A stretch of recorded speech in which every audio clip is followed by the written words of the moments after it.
오늘 본문은 이제 갈라디아 교회의 사도 바울이 이제 이야기를 하면서 이게 뭔가 좀 안 어울리는 이야기를 합니다. 어떤 이야기를 하냐면 본인이 베드로를 책망을 했다라는 이야기를 합니다.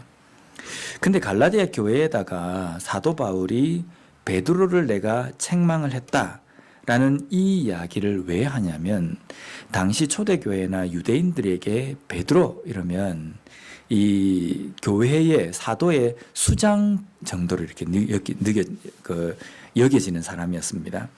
그래서 내가 게바를 책망하였다라는 이 이야기를 함으로 인해서 이제 신학자들이 이걸 어떤 식으로 이제 해석을 하냐면 사도 바울이 자신의 사도의 권위와 자기가 알고 있는 복음에 대한 어떤 깨달음, 이것이 얼마나 대단한 것이냐면 당신들이 이 교회의 수장이라고 여기는 베드로도 책망할 정도로 이렇게 내가 사도의 권위가 아주 높다라는 것을 이야기했다. 그것을 나타내기 위해서 이 이야기를 했다라고 이야기합니다.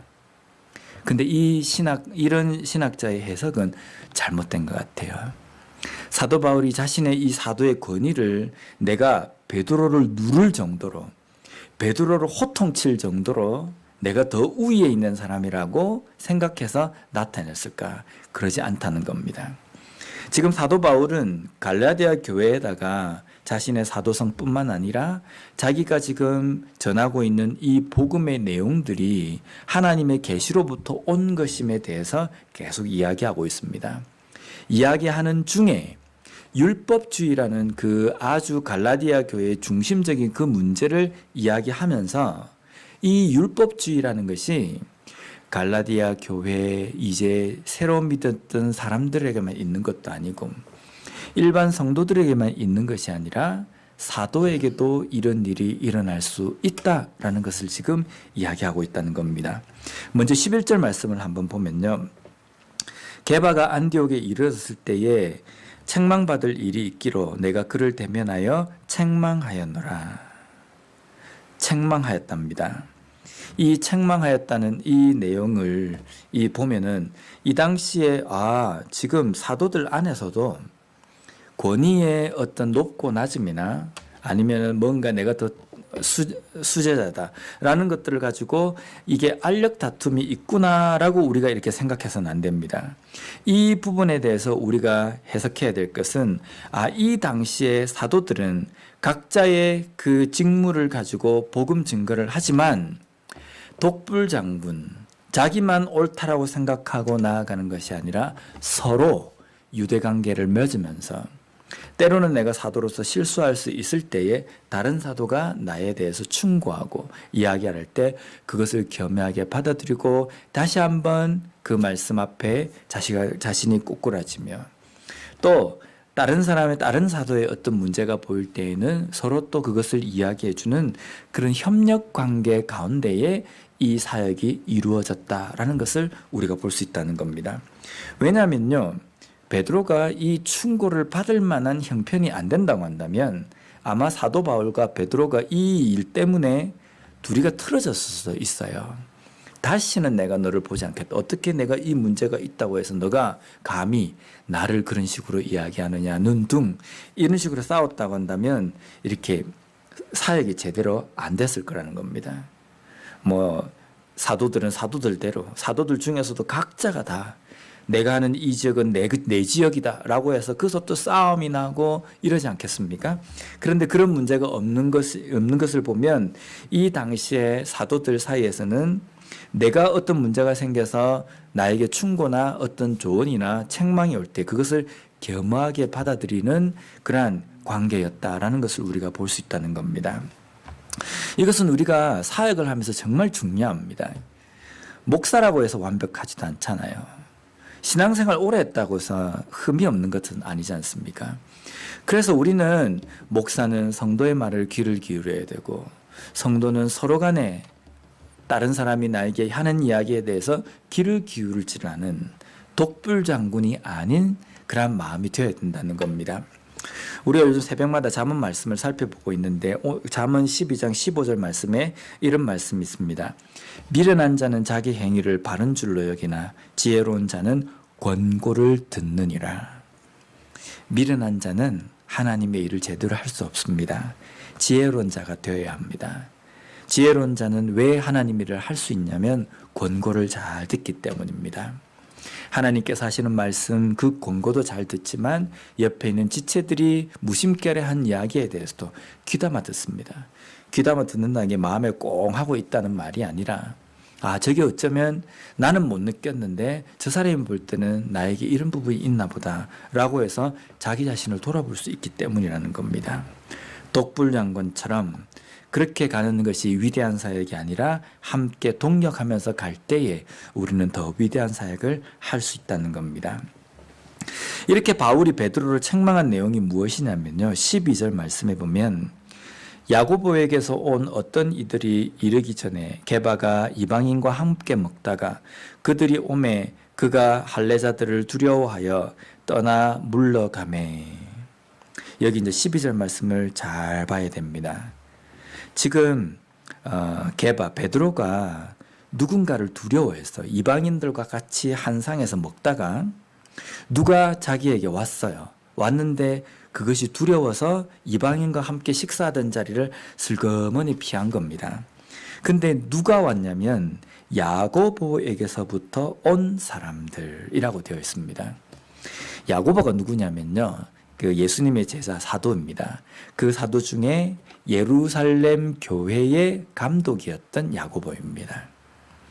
그러면 예루살렘 교회의 야고보는 구원에 대해서 어떻게 생각하냐면 우리의 구원은 이방인이나 유대인이나 할례자나 무할례자나 다 똑같이 예수 그리스도로 인하여서 구원받는 것이다 라는 것을 잘 가르치고 있는 감독입니다.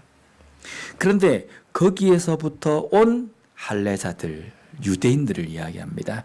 유대인들이 왔는데 그 사람들이 두려울 정도로 여기는 존재들이라는 겁니다.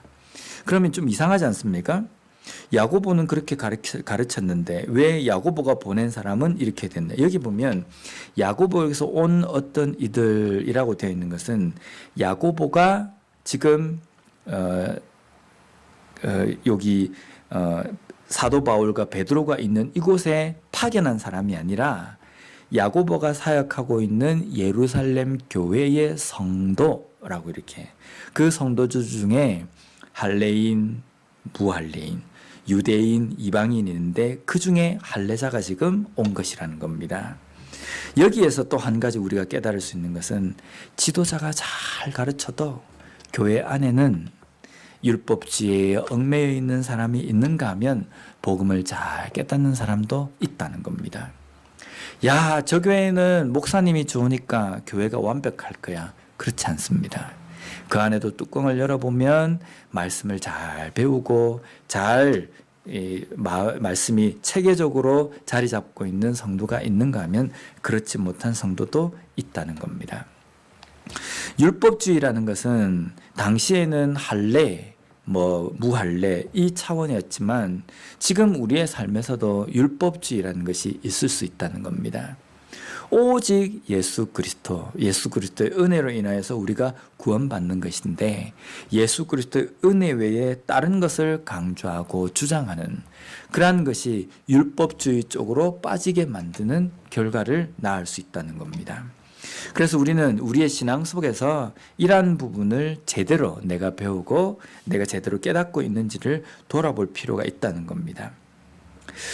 베드로의 상황에 대해서 우리가 살펴보면요. 베드로도 그가 사도행전 10장에 보면 하늘로부터 내려오는 환상 때문에 이제 구원이 유대인이나 할례자들에게만 있는 것이 아니라 이방인과 무할례자에게도 구원이 예수 그리스도의 그 구원이 이르렀다는 그 환상을 보게 됩니다. 그래서 그 환상을 통해서 어떤 일이 일어났습니까? 사도행전 10장에 보면 고넬료의 집에 가서 이방인 사람의 집안에 이제 복음을 듣고 회개하고 성령을 받는 그것을 체험합니다.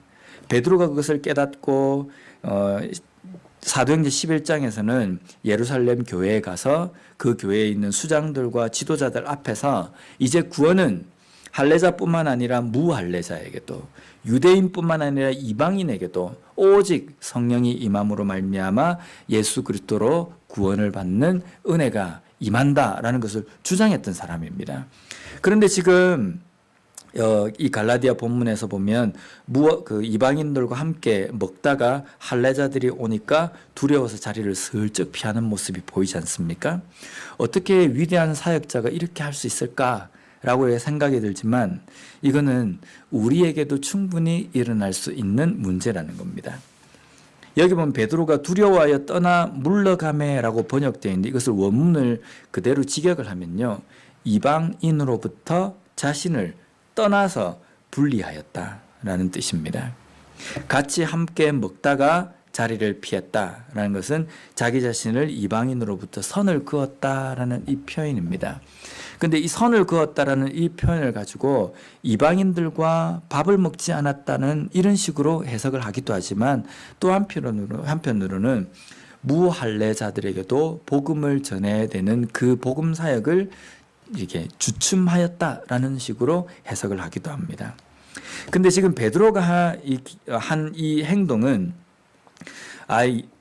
구원은 이방인에게 오지 않고 오직 유대인에게만 오고 무할례자에게는 구원이 오지 않고 할례자에게만 온다라는 것을 주장한 것이 아니라 자신이 받은 복음과 그 메시지를 잘 전하고 있음에도 불구하고 상황이 두려운 상황을 만났기 때문에 그가 자기가 전하는 그 복음의 내용과 같이 행동하지 않았다는 겁니다. 결국은 자신이 말하는 것과 행동하는 것이 달랐다라는 의미입니다. 그래서 14절에 게바를 책망한 바울의 내용이 뭐냐면요, 그러므로 나는 그들이 복음의 진리를 따라 바르게 행하지 아니함을 보고 모든 자 앞에서 게바에게 이르되 내가 유대인으로서 이방인을 따르고 유대인답게 살지 아니하면서 어찌하여 억지로 이방인을 유대인답게 살게 하려느냐 하였노라. 보면 말이 이게 뭔 말인지 잘 모르겠지 않습니까? 14절의 이 한 절 말씀에 지금 사도 바울은 비유를 하고 있는데요, 이방인이라고 이렇게 기록되어 있는 이 부분은 자유자, 복음으로 인하여서 자유함을 입은 자라는 뜻이고, 유대인으로 이렇게 되어 있는 것은 율법에 얽매여 있는 자라는 뜻입니다. 너가 유대인으로서 이방인을 따르고 유대인답게 살지 않았다라는 뜻은 너가 율법에 얽매인 사람으로서 예수 그리스도로 인하여서 그 율법의 모든 그러한 죄책으로부터 자유함을 입은 이방인처럼 살아가면서 율법에 얽매인 자답게 살지 않고서 왜 이방인을 유대인답게 살게 하려느냐. 이미 예수를 믿어서 자유자가 되어 있는 사람들을 왜 유대인답게 율법에 얽매여 있는 사람들로 살도록 너가 만드느냐라고 지금 게바를 책망하는 겁니다. 왜 그렇습니까? 게바 한 사람이 그렇게 잘못한 거에 대해서 이렇게까지 심하게 말할 수 있습니까? 왜냐하면 그는 지도자이기 때문입니다. 그 지도자가 그런 행동을 함으로 인하여서 무슨 일이 벌어지냐면 13절에 보면 남은 유대인들도 그와 같이 외식함으로 바나바도 그들의 외식에 유혹되었느니라. 지도자인 베드로가 그 모습을 보이니까 그 지도자를 보고 있는 다른 그리스도인들도 그냥 거기에 훅 하고 넘어가 버린 겁니다. 외식, 말과 행동이 다른, 또 바나바까지도, 그와 함께 사역하는 동역자까지도 그러한 모습을 보였다는 겁니다. 오늘날 그리스도인들의 가장 큰 책임이 여기에 있습니다. 내 하나만 어떻게 잘못 살면 되지라고 생각할지 모르지만 나 하나쯤이야 라고 생각해서 신앙생활 제대로 하지 못하고 제대로 믿지 못하는 모습을 세상 가운데 보여준 것 때문에 오늘날 그리스도인들을 생각할 때 세상 사람들은 어떻게 합니까? 우습게 봅니다. 옛날에는 그리스도인 이러면 착한 사람, 선한 사람, 정직한 사람의 보증수표였는데 요즘은 그리스도인 이러면 콧방귀를 끼잖아요. 그죠? 한인 사회는 더 하지 않습니까? 여기 보면 우리 이 자그마한 한인 사회 안에서도 뭐 그리스도인이라면 우습게 생각하고 교회에서 뭐 한다 그러면 별로 그렇게만 갑니다. 저는 또 목사니까 목사 이러면 옛날에는 정말 그렇게 생각했는데 목사 이러면 더 우습게 보는 것 같아요. 이게 왜 이래 됐냐면 세상이 악하기 때문이 아닙니다. 그리스도인 우리가 우리의 위치에서 제대로 삶의 모범을 못 보였기 때문입니다. 목사는 목사로서 성도는 성도로서 제대로 된 모습을 보여주지 않고 그런 열매를 맺는 삶을 살지 않았기 때문에 그 결과가 지금 다 이렇게 나타나는 겁니다. 그럼 어떻게 해야 됩니까? 야, 내 혼자 한다고 해서 뭐가 달라지겠느냐? 그렇지 않습니다. 내가 지금 현재 있는 그 위치에서 내가 하나님의 그 은혜, 하나님의 말씀대로 살아가는 모습으로 남고 그 모습으로 살아가는 그러한 삶을 살아갈 때에 주변에 있는 사람들이 우리를 주목해 보잖아요. 야, 교회는 다 그런 줄 알았는데, 목사는 다 그런 줄 알았는데, 저 목사는 좀 다르네, 저 교회는 좀 다르네, 저 교회 성도는 좀 다르네, 이런 얘기를 들어야 되지 않겠습니까? 그렇다고 한다면 이러한 삶을 살기 위해서 우리가 해야 될 것은 뭐냐면 우리의 삶은 겉모습이 아니라 우리의 내면이 바뀌어야 된다는 겁니다. 성경에서 이야기하는 우리의 삶의 열매는요, 열매만 어떻게 내놓으면 된다는 결과주의적으로 우리에게 말씀하시지 않습니다. 무엇을 심든지 그대로 거둔다. 그럼 무슨 뜻입니까? 하나님의 말씀 거룩을 심어라. 그러면 거룩을 거두게 될 것이라는 겁니다. 근데 내 내면에 거룩은 심지 않고 겉으로 거룩의 열매를 이게 내 보이려고 하니까 어떻게 됩니까? 외식이 되고 가식이 되는 겁니다. 거룩한 척 하는 겁니다. 거룩한 척 하는 것은요, 오래 가지 않습니다. 예수님께서 십자가에 죽으신 것은 우리를 사랑하는 척 하셨기 때문이 아닙니다. 우리를 진심으로 사랑하셨기 때문에 하늘 보좌를 버리시고 낮은 천한 인간의 몸을 입고 이 땅에 오셔서 온갖 고초와 고난을 당하시고 우리를 위해서 죽어주셨다는 겁니다. 예수님께서 억지로 십자가에 지셨습니까? 나는 정말 지기 싫었는데 내가 가위바위보가 져가지고 내가 하게 됐다. 이게 아니잖아요. 그죠? 예수님께서 십자가를 지신 것은 억지로 십자가를 지신 것이 아니라 자발적인 사랑이십니다. 적극적인 사랑, 중심의 그 사랑이 우리에게 그 사랑의 표현으로 나타나셨다는 겁니다.